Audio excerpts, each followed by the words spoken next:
Sometime in the fire, sometime in the fire, sometime in the fire, sometime in the fire. When I hear that mournful sound,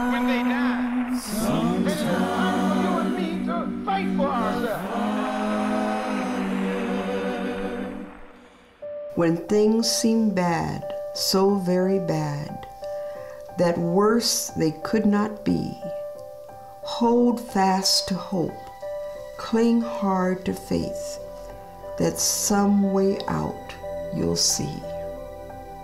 I have not been reading from diaries of famous men. I have been reading from the diaries of a barber.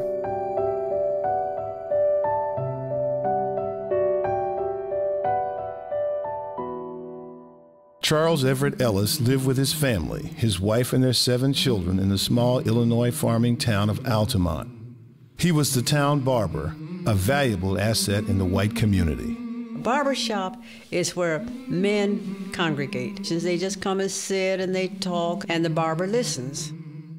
Now, in this instance, all the clients are white. And Dad is not only the barber, but he's the only black man in town. And if you just think about that situation, you know that they spoke about many things as if he were not there, just ignored the fact that he was black, and Dad could not express himself as he would like to have because they were his clients.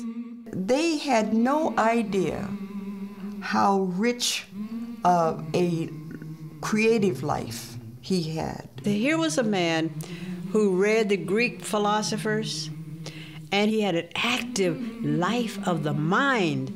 You see, this is the incongruity that I think is the story about Papa. Man is what he thinks, not what he says, reads, or hears.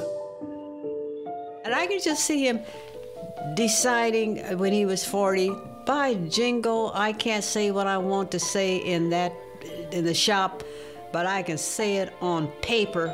I can record my life, and I'm going to do it. On his 40th birthday in 1927, Ellis resolved to bring focus, meaning, and inspiration to every moment of his life. He started by keeping a diary. These pages tell you where his thoughts were. And I'm sure that it helped him keep a quiet mind. April 24th, 1930. I'm having trouble that only the Almighty God and myself know of. In 1933, at the height of the Great Depression, Charles Ellis was finally forced to close the barbershop where he had worked for 30 years to seek other ways of keeping his family together. Persistent adherence to a purpose accomplishes anything. The Depression was devastating to the whole country, not only to Dad, but when he made that decision to leave Altamont with his health, his plans, and his diaries. Ellis made the desperate plan to hitchhike to Arizona, 1,500 miles away, just to cut hair and give shaves. He was only 6 years into the writing of what would become a 44-year journal. There shall be no doubts nor fears. This is his distinct, unique voice in those diaries. There is happiness in the heart of him who prizes a right conscience above public opinion, integrity over personal gain, and who refuses to make compromise with principle, even though by every conventional standard his life might be judged a failure. Charles Ellis continued his quest for knowledge and spiritual growth for the rest of his life.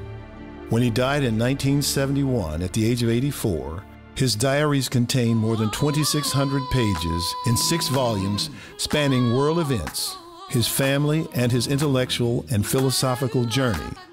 In the diaries of Charles Everett Ellis, one sees and feels a timelessness of an American life that inspires the heart, encourages the soul, and embodies the human spirit.